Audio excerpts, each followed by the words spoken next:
Honestly, seeing her every day isn't that bad, because I know that I am driving her crazy. Hello everyone, welcome back to my channel Arazone Stories. Today we have a story where this woman had relationships with multiple men, but her husband found all of this and now she is afraid. Let's see what happened afterwards. So everyone is sharing their story on here of their D-Day, so I will share mine. Needless to say, it's complicated. My D-Day was December 8th. I learned the night before that my wife had not only been having online affairs since the beginning of November, but by the end of November, she had a physical affair with another man. Needless to say, I was crushed. I had a morning meeting. I work from home with my team, but I wasn't able to talk because my mouth was so dry. My wife was out of town at her mom's house due to her mom had just had cancer surgery the week before. After my meeting, I hopped in my car and drove 2.5 hours to see her and talk with her. I started the conversation with, "How is our marriage?" She then unloaded on me and blamed me for everything wrong in her life and anything bad I may have said or done for the last 24 years. I was speechless. I didn't know what to say. I point blank asked her, "Are you pursuing other men online?" She told me, "No." I then showed her where she had left a review for an Airbnb. She had mentioned how the beds were comfortable and the kitchen was well stocked. She then laughed and told me that her friend, who is getting a divorce from her husband due to cheating on him, wanted to see what an Airbnb was like. I was crushed once again because she was not willing to be truthful with me. After I brought her back home, a few days later, she booked another Airbnb in town. She told our 3 children that mommy and daddy need some time apart before one of us ends up with a rolling pin in their head. That is my head, by the way. She had wanted to catch an Uber ride to the house, but couldn't, so I gave her a ride there. She didn't want me to know the location. Nothing suspicious here, keep reading. On Wednesday, she asked me to meet with her so she could talk with me.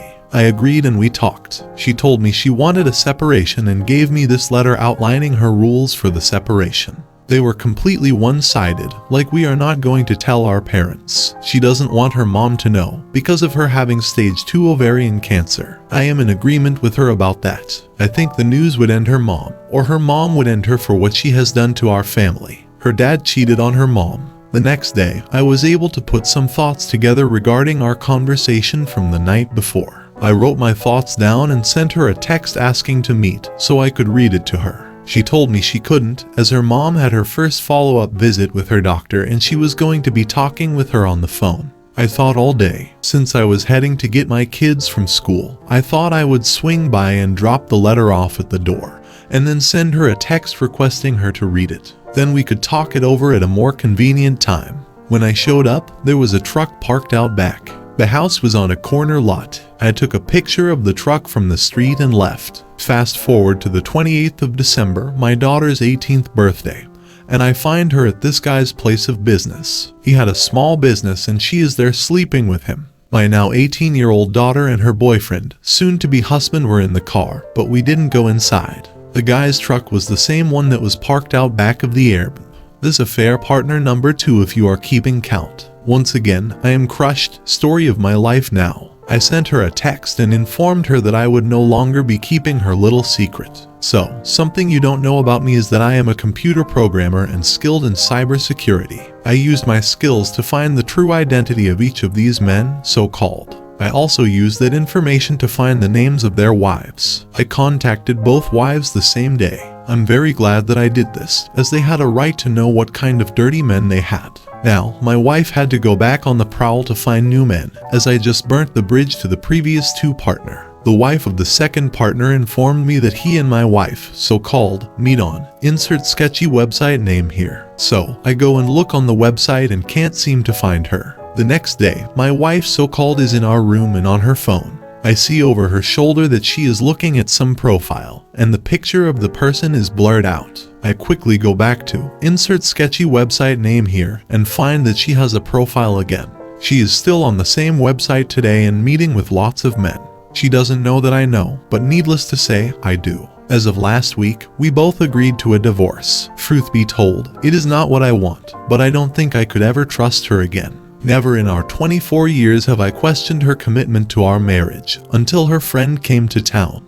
That is when my spidey sense started going off that something is not right. Turns out once again my spidey sense is on point. So, to put a bow on this long story, sorry, I have been crying my eyes out from the day before D-Day. That is up until yesterday. I have been having panic attacks in front of my children. Yesterday, I seem to have turned some sort of page. Today is day 2 of me not crying for her. She is not crying for me, so why should I? She doesn't even have the decency to apologize for what she has done to not just me, but to our family. She is even still lying about where she is going when she is meeting up with all of these different men. She doesn't know yet, but both our daughters know everything. I didn't even have to tell them. She is just that bad at keeping a secret.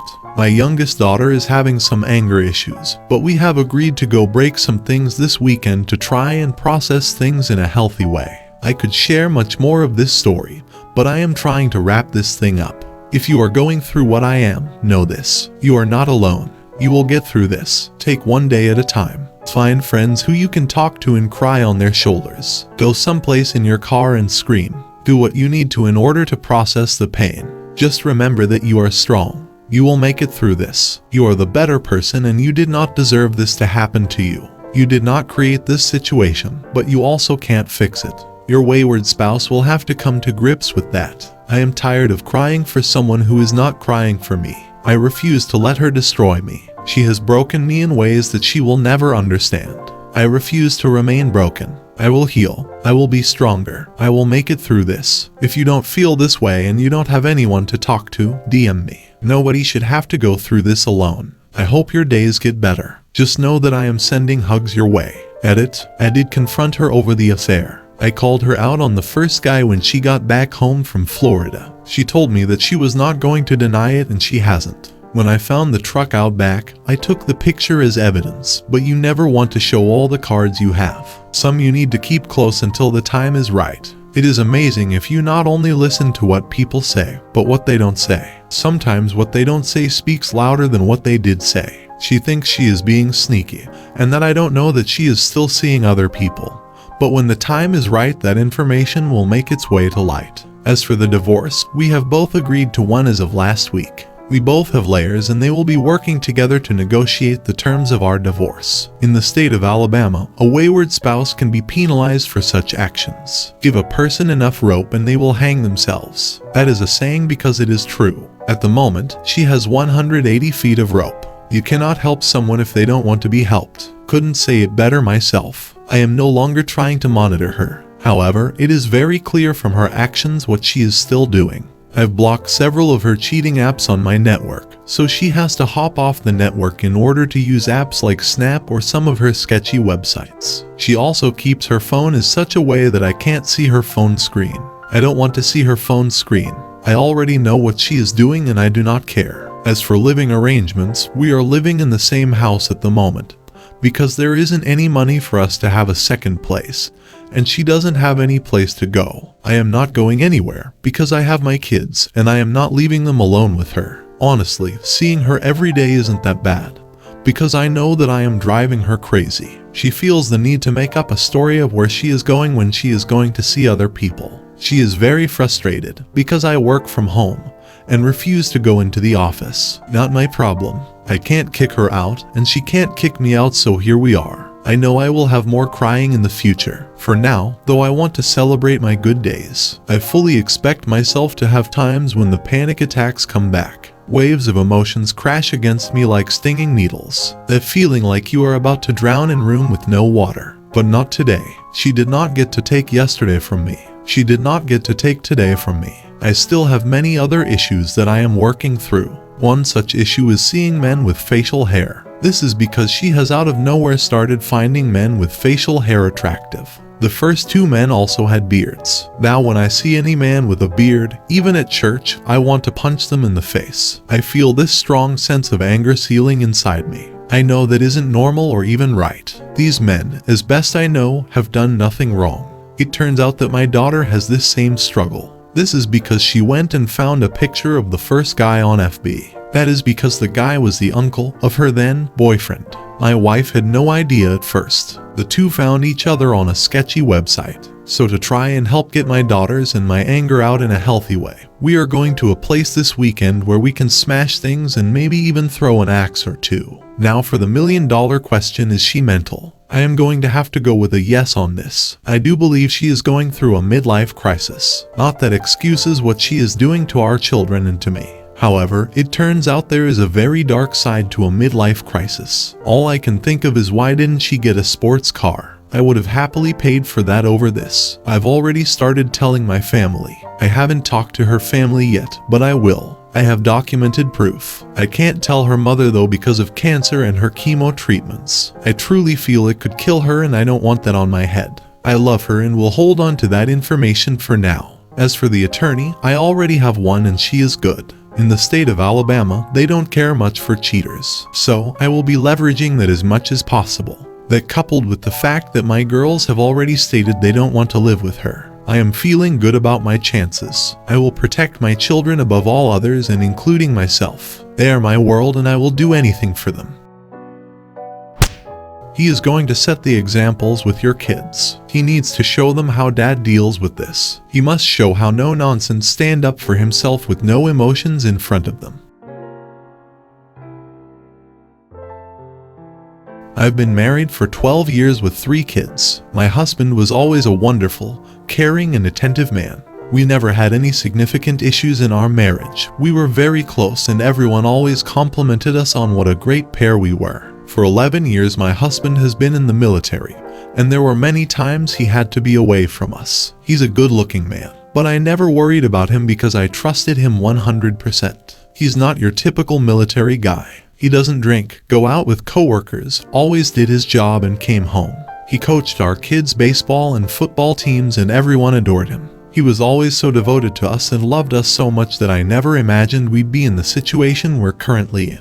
He got deployed for 6 months and all was well, so I thought. Communication at this time was terrible because the internet service was awful out there. We'd try to talk and could sometimes only get a few minutes in before the service started breaking up so bad we'd have to give up. It was so bad. I was back home raising our kids who were being holy terrors at this time, and I was stressed beyond belief. I'd be lying if I said a little resentment hadn't started building up for me. Because while I was stuck raising kids with no support in a state away from our family, he was able to hang out with his coworkers, go to dinners, get dressed up and go to the embassy, etc. I let him know how I felt, and he assured me he was having just as hard a time as I was and that he missed us terribly. Fast forward to when he came home, everything was normal. We quickly fell into our normal routine. Then 5 months after he came home, I get a random message from a girl saying she'd been having a relationship with my husband while he was deployed. All broke loose in my house that day, and over the course of the next week the full truth came out. My husband had met a girl on his deployment. They would meet up at night to talk and hang out,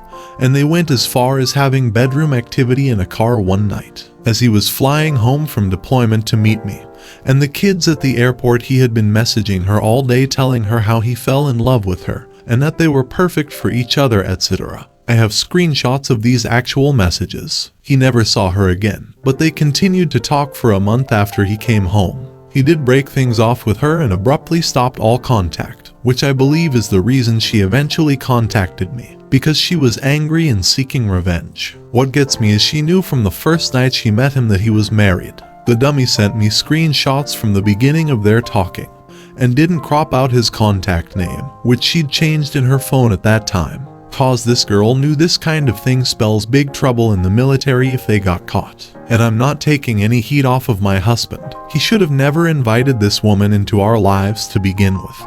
But I saw their messages and she was clearly in pursuit of him knowing he was married, so I believe she's just as guilty. When this all came out, I was in literal shock. I couldn't eat, sleep, or even be a mom. I'd never known heartbreak like that, and it was truly devastating.